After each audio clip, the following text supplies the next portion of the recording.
नमस्कार, आदाब एंड सत श्री अकाल।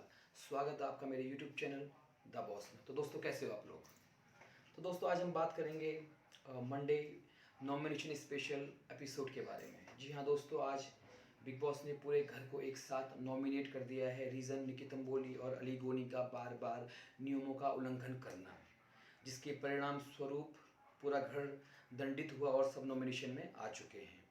नॉमिनेशन और पनिशमेंट से मुझे याद आया, एक बिग बॉस बहुत अच्छी तरह खेल गए। कैसे खेल गए ये मैं बताऊंगा आगे।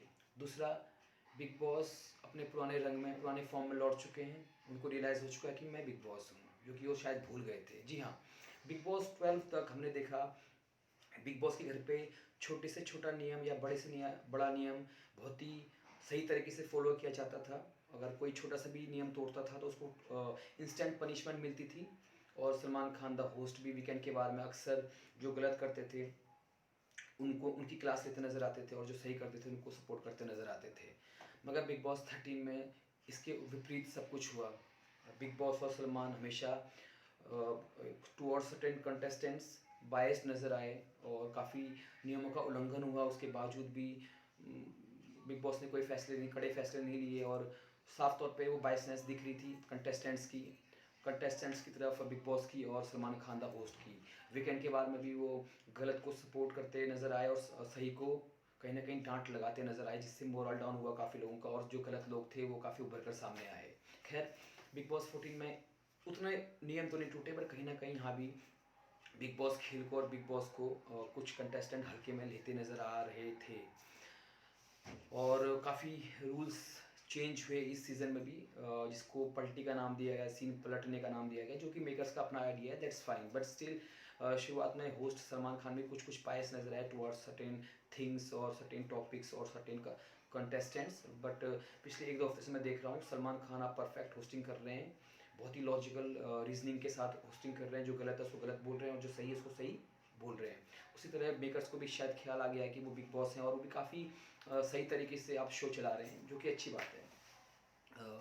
तो मैंने भी एक चीज़ नोटिस की थी कि निकी तंबोली काफ़ी टाइम से और काफ़ी अदर कंटेस्टेंट्स भी काफ़ी टाइम से कुछ शो को हल्के में ले रहे थे, बिग बॉस को हल्के में ले रहे थे। निकी तंबोली को कहते सुना है अक्सर, मैं ये नहीं करूँगी, मैं वो नहीं करूँगी। कई बार बिग बॉस जब कुछ अनाउंसमेंट करते थे तो घर वाले बैठे रहते थे, सीरियसली नहीं ले रहे थे, कहीं ना कहीं कुछ हल्के में ले रहे थे। बिग बॉस क्या कर रहे हो, मैं ये नहीं करूँगी, मैं वो नहीं करूँगी। फाइनली बिग बॉस ने ये एहसास दिला दिया उनको कि भैया बिग बॉस तो मैं ही हूँ, आप पिकनिक में नहीं आए हैं, आपको कुछ ना कुछ देना पड़ेगा शो को। खैर, जो कि अच्छी चीज़ है, heads off to Bigg Boss कि वो आप वापस पुराने रंग में लौट चुके हैं। और सलमान खान भी आप वीकेंड के बारे में बहुत अच्छे लगने लगे हैं मुझे। हालांकि मेरे फेवरेट थे, मगर कहीं ना कहीं वो बिग बॉस 13 में बहुत ही बिखरते हुए नज़र आए, बहुत ही बायस नज़र आए। खैर, सेकंड थिंग, बिग बॉस खेल गए, जो कि बहुत अच्छे तरीके से खेल गए। वो कैसे? अगर जैसे कि बिग बॉस के घर पे अक्सर गुटबाजी होती है और नॉमिनेशन डिस्कस होता है, और कई बार ऐसा होता है कि दुश्मनी भी होती है आपसी इनकी। इस वजह से काफ़ी डिजर्विंग कंटेस्टेंट या जो कंटेस्टेंट शो को मसाला दे रहे हैं, जो एंटरटेनमेंट दे रहे हैं, वो नॉमिनेशन में आके अक्सर एविक्ट हो जाते थे। और जो आराम से बैठे हुए हैं, शो को बोरियत दे रहे हैं, जो बोरिंग हैं कंटेस्टेंट, जो डिज़र्व नहीं करते, वो शायद कहीं ना कहीं घर पे रुक जाते थे, आराम से बैठे रहते थे। पर इस बार बिग बॉस ने पूरे घर को एक साथ नॉमिनेट करके एक सही फैसला लिया है मेरे ख्याल से। और जिसमें तीन सबसे कमज़ोर कड़ी हैं, लिंक हैं, वो हैं थर्ड पे अर्शी, सेकंड पे राहुल महाजन, फर्स्ट पे सोनाली फोगाट।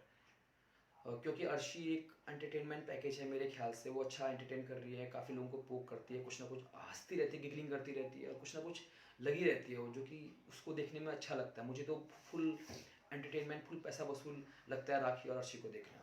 दूसरा राहुल महाजन, वो कुछ खास कर नहीं पा रहे शो में, बहुत ही बोरिंग है, बहुत ही दिखते नहीं है, बैठे रहते हैं हमेशा, ज़्यादा कुछ खास करते नज़र नहीं आता। थोड़े बहुत फ़नी है, चलता है, पर इतने ज़्यादा फ़नी भी नहीं है, इतना ज़्यादा कुछ मसाला दे नहीं रहे शो को। Sonali Phogat, I don't know what made Big Boss makers to bring her in Big Boss 14 season. I don't know. There must be some ideas behind bringing Sonali Fogart in the game, because वो कुछ करती नज़र नहीं आ रही और कुछ मसाला, कुछ entertainment देती नज़र नहीं आ रही। शायद बिग बॉस के जो मेकर्स हैं, उनका जो आइडिया रहा होगा उनके प्रति कि ये कुछ ऐसा कंटेंट दे सकती है, शायद वो एग्जीक्यूट नहीं हो पा रहा। तो आप, मुझे लगता है कि क्योंकि सब नॉमिनेट हुए हैं, सबसे कमज़ोर कड़ी, सबसे कम वोट्स मुझे लगता है कि सोनाली जी को मिलेंगे और वो शो से एविक्ट हो जाएंगी। और ठीक भी है, आफ्टर ऑल उनके सारे जो सपने थे वो पूरे हो गए हैं। सलमान खान के सामने सलमान और कटरीना के सॉन्ग्स पे डांस करना, परफॉर्म करने का जो उनका सपना था बरसों पुराना, वो आज पूरा हो गया। वीकेंड के बाद में आपने देखा होगा कि उन्होंने सलमान से कहा कि सलमान, मेरा बरसों से सपना था कि मैं आपके सामने कटरीना और आपके सॉन्ग पे परफॉर्म करूं, आज मेरा सपना पूरा हो गया। क्योंकि उनका सपना पूरा हो गया तो आप बुझा सकती हैं। तो गाइज़, ये था मेरा रिव्यू आज के नॉमिनेशन स्पेशल एपिसोड के बारे में। आपको क्या लगता है कि बिग बॉस ने सही फैसला लिया सबको नॉमिनेट करके? क्या एक अच्छा गेम रहेगा?